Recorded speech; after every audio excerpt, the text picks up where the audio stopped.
Senhoras e senhores, alunos do Bizu Preparatório, eu sou o Diogo Fernandes, policial militar, professor de doutrina operacional, e hoje nós vamos iniciar com a diretriz geral para o emprego operacional, também conhecida como DGOP, né? A diretriz 30101 de 2019, assinada pelo Comando Geral da Polícia Militar.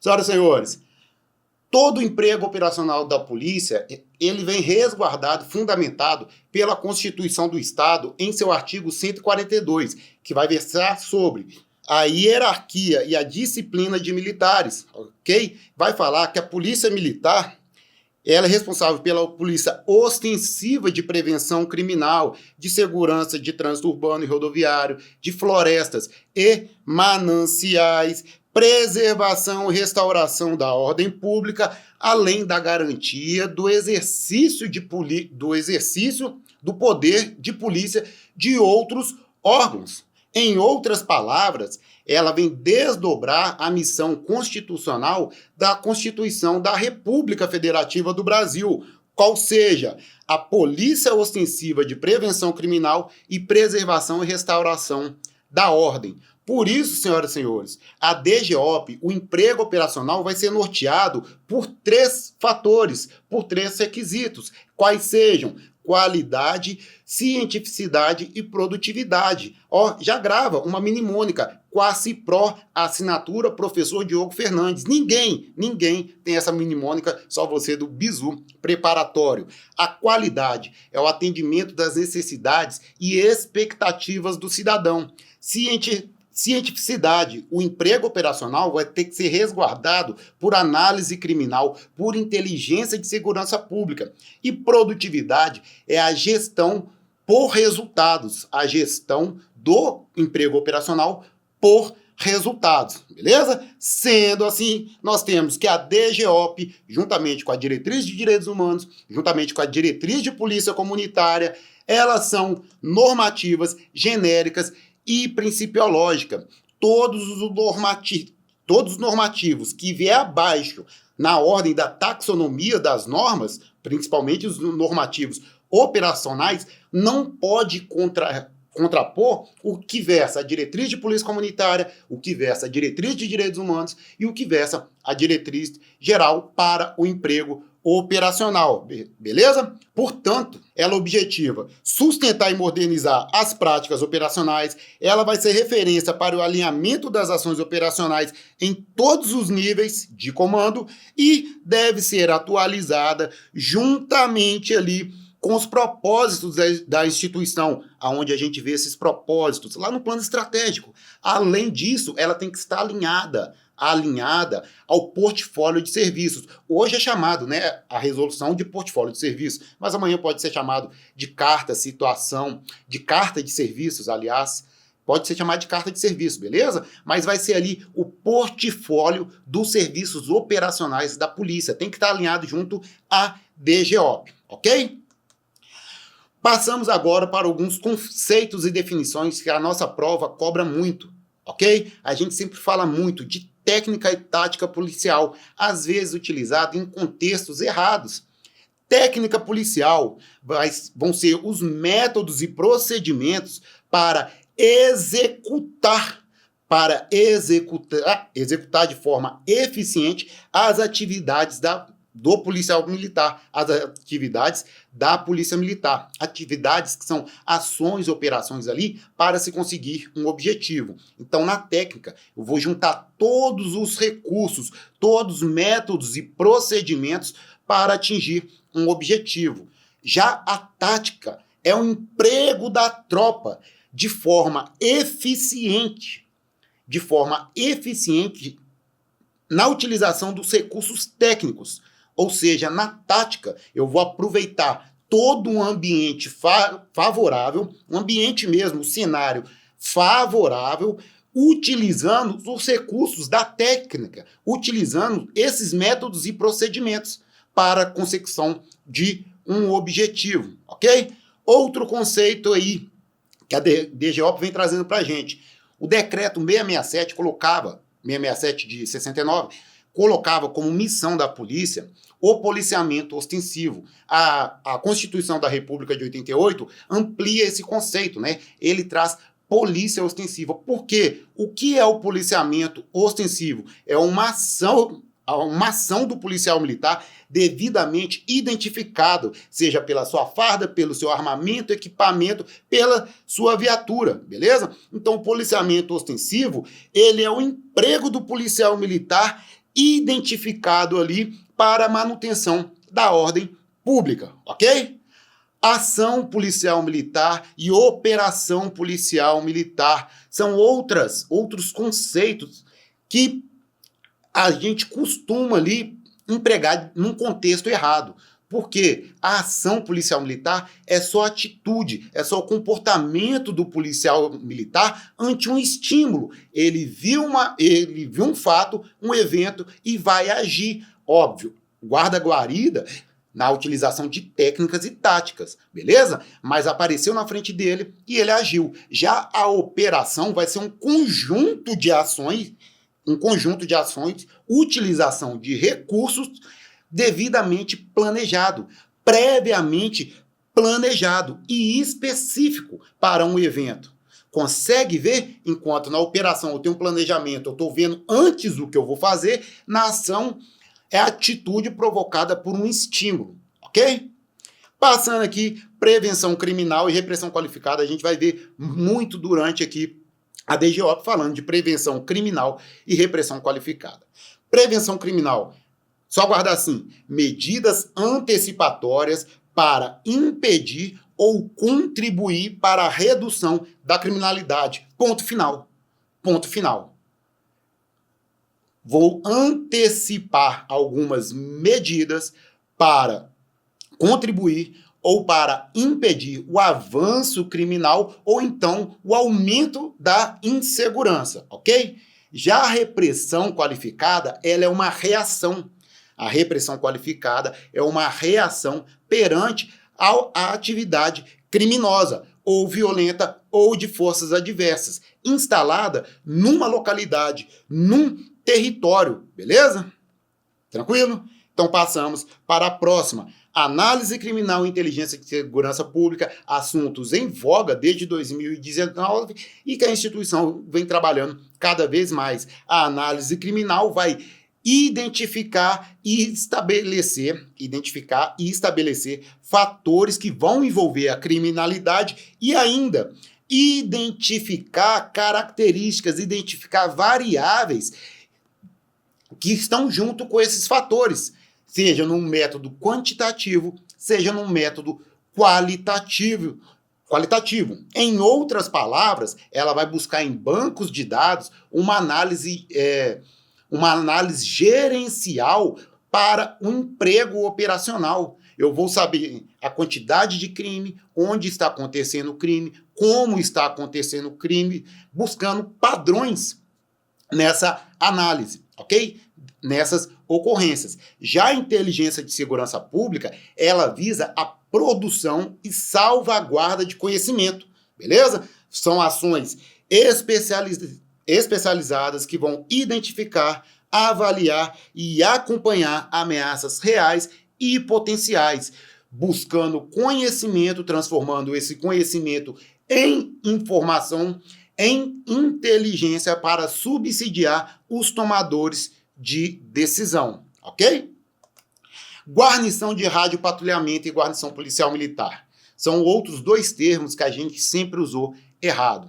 Guarnição de rádio patrulhamento, senhoras e senhores, é aquele efetivo que compõe uma viatura policial militar, uma equipe policial militar. Como a gente está tratando de rádio patrulhamento, obrigatório é uma viatura policial militar, né? Porque o rádio patrulhamento ele deriva da viatura, né? Chamada pelo rádio. Em 1970, cunhou esse termo aí com um batalhão de rádio patrulhamento. Ok.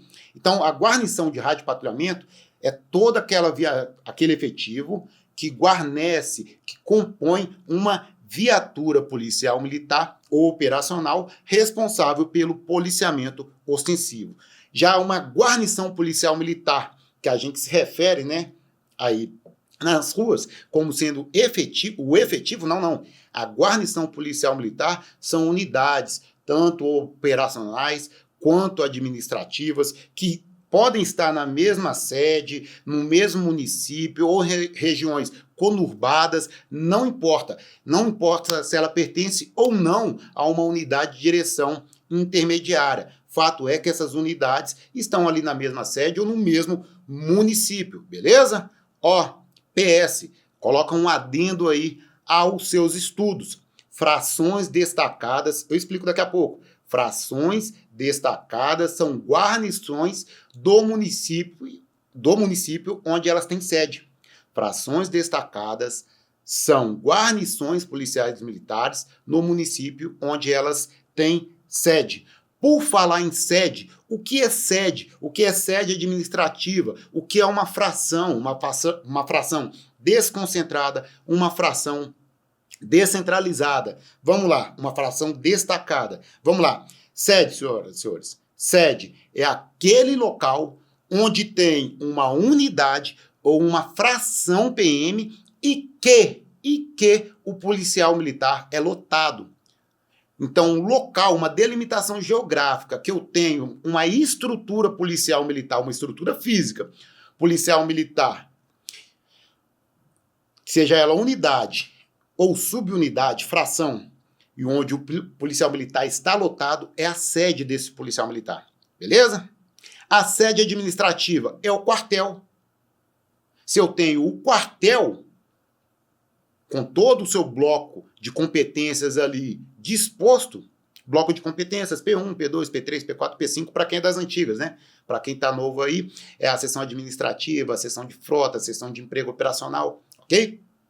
Eu tenho essa estrutura no município, tem um batalhão, uma companhia independente no município, ali é a sede de aquartelamento, ok? Fração PM, tudo abaixo de unidade, ok? O que é a unidade? A gente vai ver mais para frente, a estrutura organizacional. Nós temos unidade de execução operacional e unidade de direção intermediária, unidade de direção geral, ok? Unidade de execução operacional é o batalhão, é a companhia independente. Tudo abaixo do batalhão ou companhia independente é fração, é subunidade. Então, companhia é uma fração, pelotão é uma fração, grupo é uma fração, subgrupo é uma fração, grupo também conhecido como destacamento, subgrupo conhecido como subdestacamento, ok? Fração desconcentrada. Olha aqui comigo, pensa aqui comigo.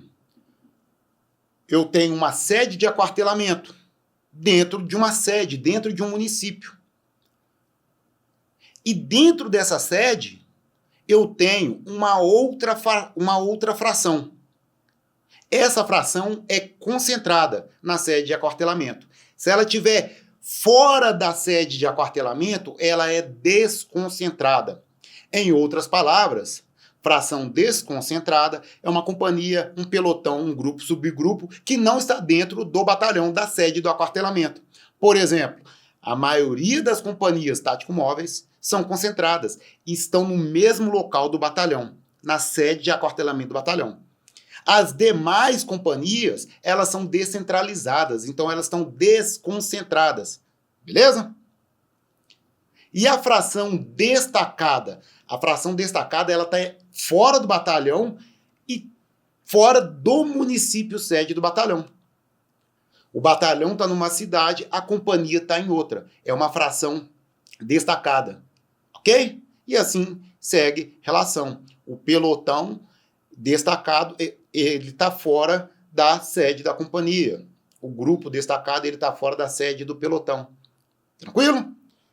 Passamos, então, batalha vencida. Vamos falar da atuação da PMMG na segurança pública.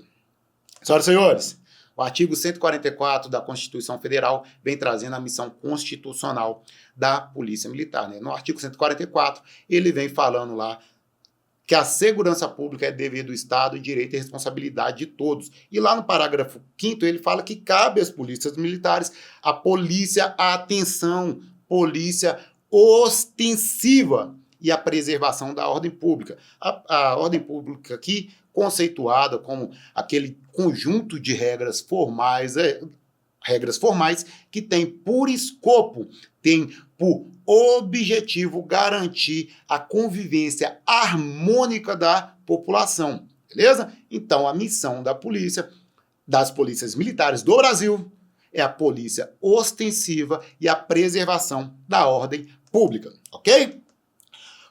Por que não o policiamento ostensivo, como era previsto no decreto 667 de 69?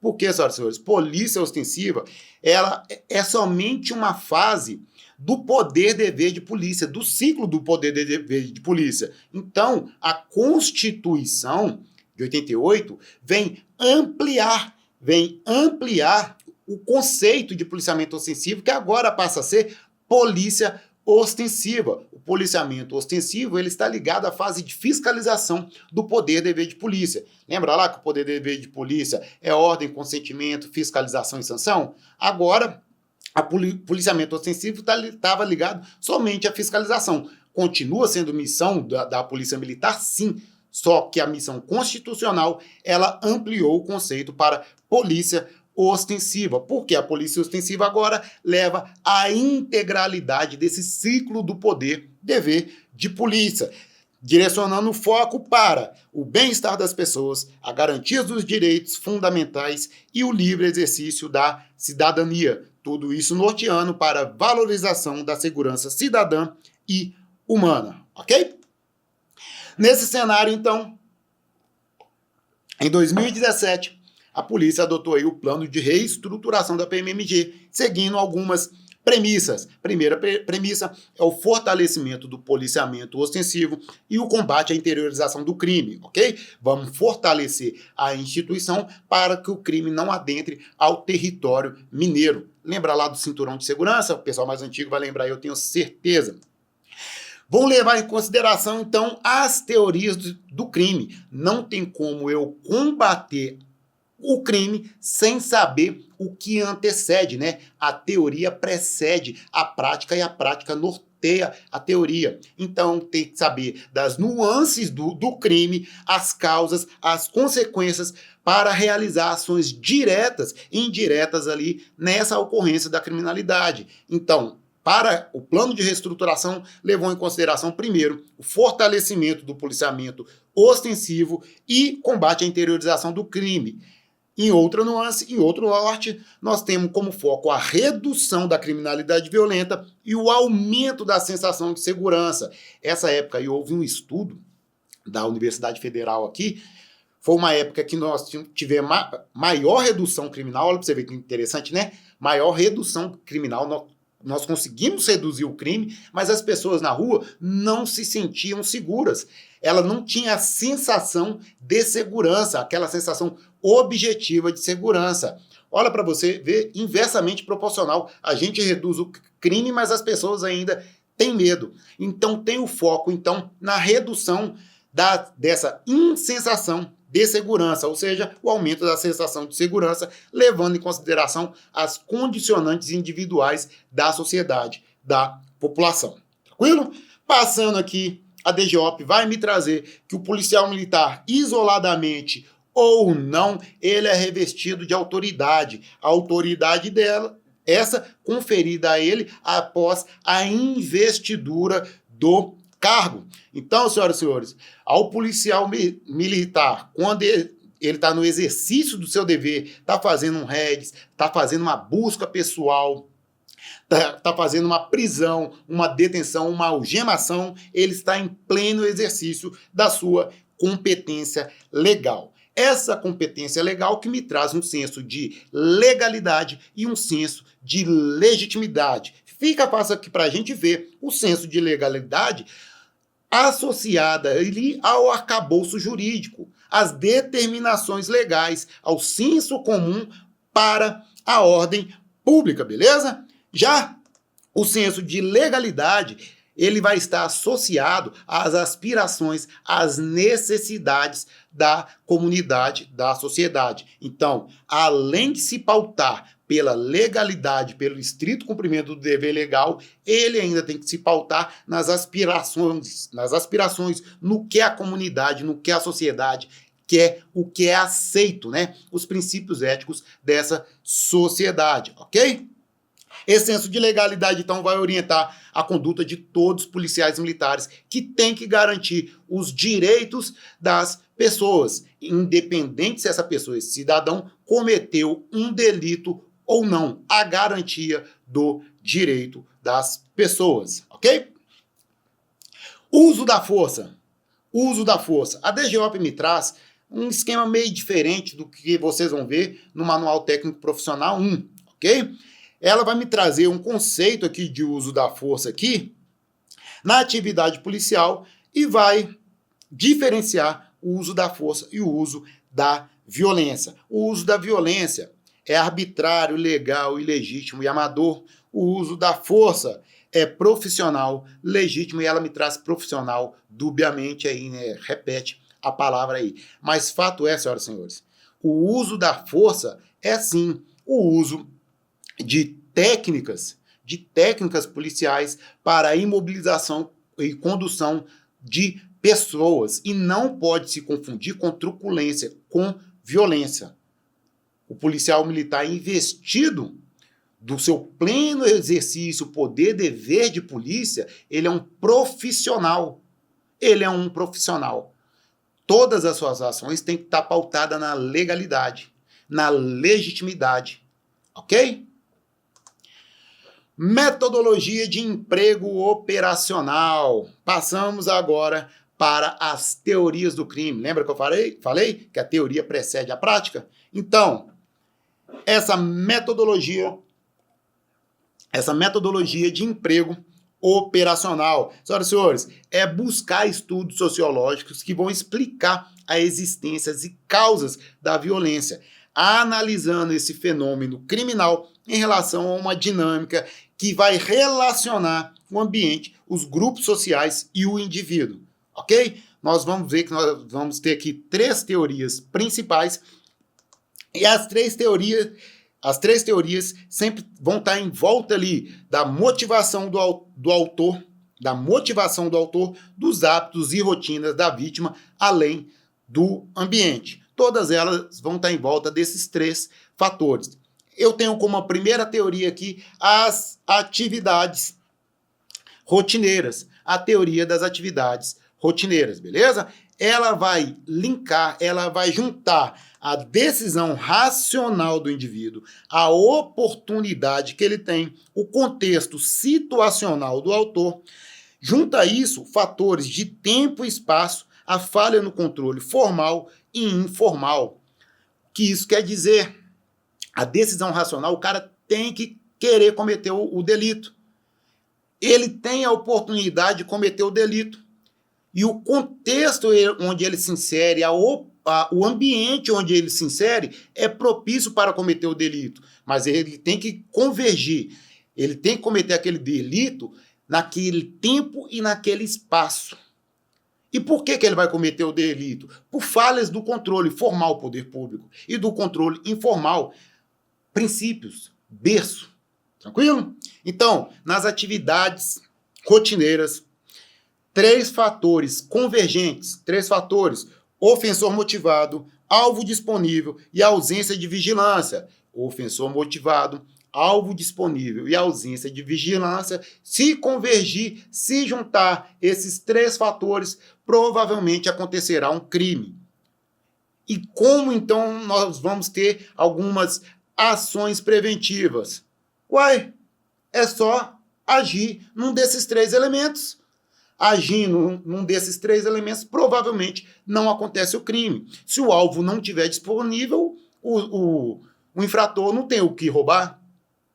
Se o alvo está vigiado, se o ambiente está vigiado, provavelmente ele não vai cometer o delito. E se não existir esse autor, porque o controle formal funcionou, o poder público funcionou, ou então, por princípios éticos da pessoa, por exemplo, o celular pode estar ali na mesa. Minha educação não é essa de furtar esse celular. Olha, controle informal, os princípios do próprio indivíduo. Ok? Então, na teoria das atividades rotineiras, há a convergência do ofensor motivado, do alvo disponível e ausência de vigilância. Depois eu passo para a teoria do meio entorno, que está ligado às vulnerabilidades do local, às vulnerabilidades do espaço físico. Teoria, inclusive, que vai explicar porque certos delitos acontecem em certos locais. Por exemplo, tráfico de drogas, a venda de drogas, né? Aquela venda em pequena quantidade. Geralmente é na boca do morro, ali. Por quê? O espaço físico ali propicia uma fuga, no caso de atuação policial militar. Ele já vê a polícia chegando de longe e consegue evadir naquele espaço, beleza? Então, é uma teoria ambiental, né? É uma teoria ecológica. Então, como que evitaria esse tipo de crime? Uma ação preventiva nesse ambiente pode reduzir a possibilidade da ocorrência. Depois eu tenho aqui a teoria da desorganização social, que está voltada ao indivíduo mesmo, beleza? Ela vai falar da incapacidade, da falha do controle informal, o controle social informal, que vai deixar os membros daquela sociedade, aquele cidadão mais fraco e mais propenso ao crime. Quiçá a própria comunidade não considera alguns atos como crime. Por exemplo, o que acontece em alguns morros, algumas favelas. Agora pode falar favela, tá? Em algumas favelas, o tráfico de drogas às vezes passa despercebido, não é mais crime para aquela comunidade. Pelo ordenamento jurídico, continua sendo. Mas para aquela comunidade passa a ser até meio de vida. É a falha no controle social informal, beleza? Ela é ocasionada pelo quê? 3 fatores. Olha o slide aí. Mobilidade social, a heterogeneidade ética e o baixo status econômico, beleza? Ainda na teoria da desorganização social, eu vou ter um modelo sistêmico para organizar essa sociedade, ok? O fortalecimento do controle social vai ensejar a redução do crime. E como se dá esse fortalecimento do controle social?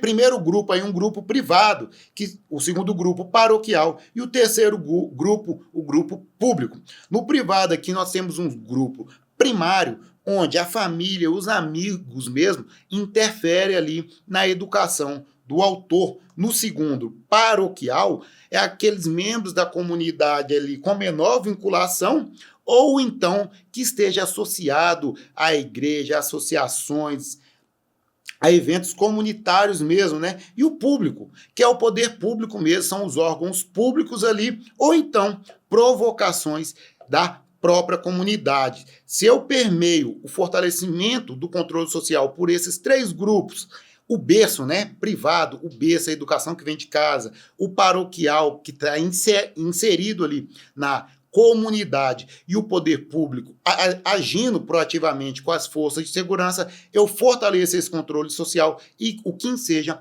a redução do crime. Para isso, então, eu vou ter, depois das teorias, eu vou ter alguns modelos de prevenção criminal. Esses modelos são primário, secundário e terciário de prevenção criminal. Eu explico esse modelo primário, secundário e terciário e sua variação. O modelo primário de prevenção criminal, ele é mais abrangente. E aí depois só vai fechando. O secundário é mais circunscrito. E o terciário vai estar voltado a pessoas, a pequenos grupos de pessoas. Quer ver? Vamos lá. No grupo primário aqui, ó, as ações vão ser direcionadas a públicos em geral e áreas em geral que está sujeito à violência.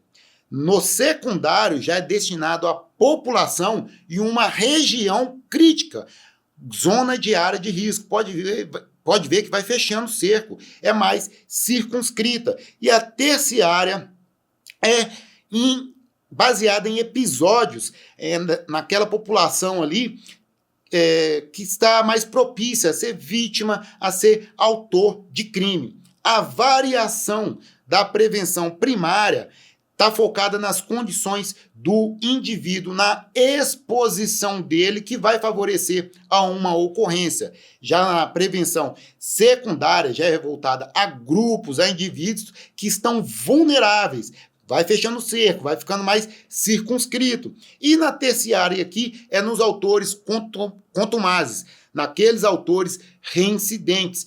Toda a estratégica, toda a política vai ser voltada a esses autores reincidentes. Percebam que começam ali a prevenção criminal de forma ampla para toda a comunidade, sociedade e vai fechando até chegar no indivíduo, ok?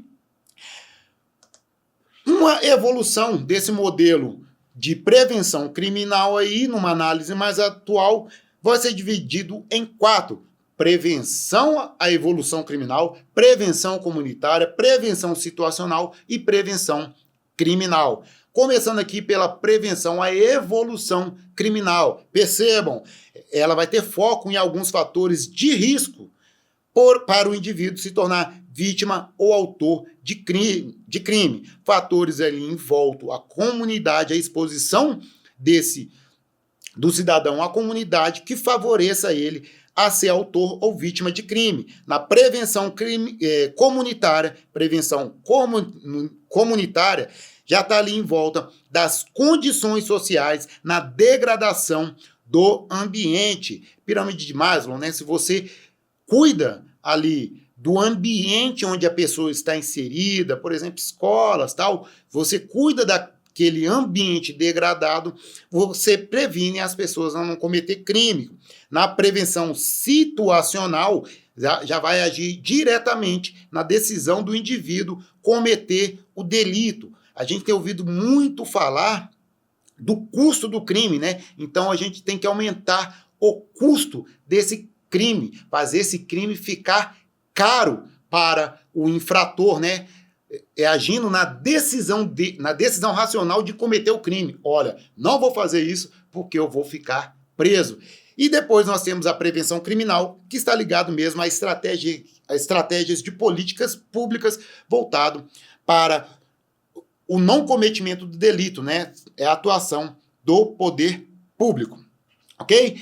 Então, para isso, senhoras e senhores, os comandantes, nos seus diversos níveis, têm que levar em consideração as teorias criminais, as teorias do crime, analisando, avaliando as causas e as variáveis da existência do delito para empregar os seus recursos logísticos e talentos humanos.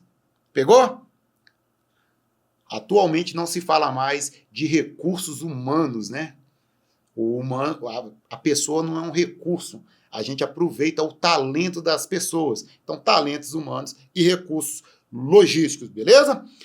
E considerando também todas as teorias criminais, adaptando a realidade da sua unidade, da sua fração, orientando, direcionando as estratégias aos autores, às vítimas e ao ambiente, ok?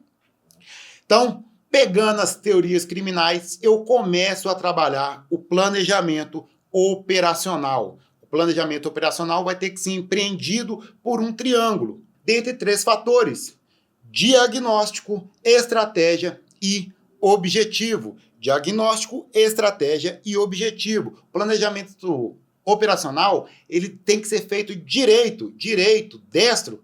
Ligou uma coisa a outra? Direito, destro, ligou? Aí? Destro, de diagnóstico, estratégico e de objetivo. O diagnóstico são informações ali de onde nós estamos. A estratégia é qual caminho que nós vamos percorrer. E o objetivo é o cenário futuro, é onde eu quero chegar. Então, não se esqueça, o planejamento estratégico, o planejamento operacional, ele deve ser empreendido pelo diagnóstico, estratégia e objetivo, ok?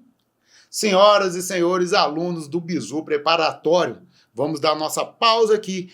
Na próxima aula, a gente vê o emprego desse planejamento estratégico, toda a metodologia de segurança pública voltada para a execução desse planejamento estratégico, ok?